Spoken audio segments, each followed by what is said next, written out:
అనుష్క ఒక సినిమా ఒప్పుకుంది అని అంటే ఆ సినిమా మీద ఎక్స్పెక్టేషన్స్ చాలానే ఉంటాయి. భాగ్మతి తర్వాత నిశ్శబ్దం సినిమా కాస్త నిరాశ పరిచినా కూడా మిస్ శెట్టితో అందరినీ అలరించింది. అనుష్క ఒప్పుకుంటున్న సబ్జెక్ట్స్ పరంగా ఆ సినిమా మీద హైప్ కూడా క్రియేట్ అవుతూ ఉంది. ఇది ఇప్పుడు నడుస్తున్న ట్రెండ్. రీసెంట్ గా అనుష్క ఇంకొక సినిమా కూడా సైన్ చేసింది. అండ్ మోస్ట్ ఇంపార్టెంట్లీ మలయాళంలో కూడా తను ఇప్పుడు ఒక సినిమా చేస్తుందట. గ్లామర్ పాత్రలతో జేజేలు కొట్టించుకున్న అనుష్క అరుంధతితో లేడీ ఓరియంటెడ్ సినిమాల వైపు టర్న్ తీసుకుంది. తరువాత రుద్రమదేవిగా మరోసారి సత్తా చూపించింది. గ్లామర్ పాత్రలు చేస్తూనే లేడీ ఓరియంటెడ్ చిత్రాలు చేస్తూ దూసుకుపోతోంది. పాత్ర కోసం ఎంతకైనా వెళుతుంది అని జీరో సైజ్ మూవీతో నిరూపించుకుంది.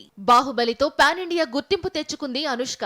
ఈ మూవీ తరువాత భాగమతితో మరోసారి సత్తా చూపించింది. హారర్ జానర్లో రూపొందిన ఈ మూవీతో మంచి విజయాన్ని ఖాతాలో వేసుకుంది. చాలా కాలం తర్వాత నిశ్శబ్దం మూవీతో వచ్చింది. అయితే ఈ మూవీ అనుకున్న విజయం మాత్రం నమోదు చేయలేదు. నవీన్ పులిశెట్టితో జోడీ కట్టిన మిస్ శెట్టి మిస్టర్ పులిశెట్టితో హిట్ ట్రాక్ మీదకి వచ్చింది. మొదటిసారి మలయాళ సినిమాలో నటించబోతోంది. రోజిన్ థామస్ దర్శకత్వంలో ఈ మూవీ రూపొందబోతోంది.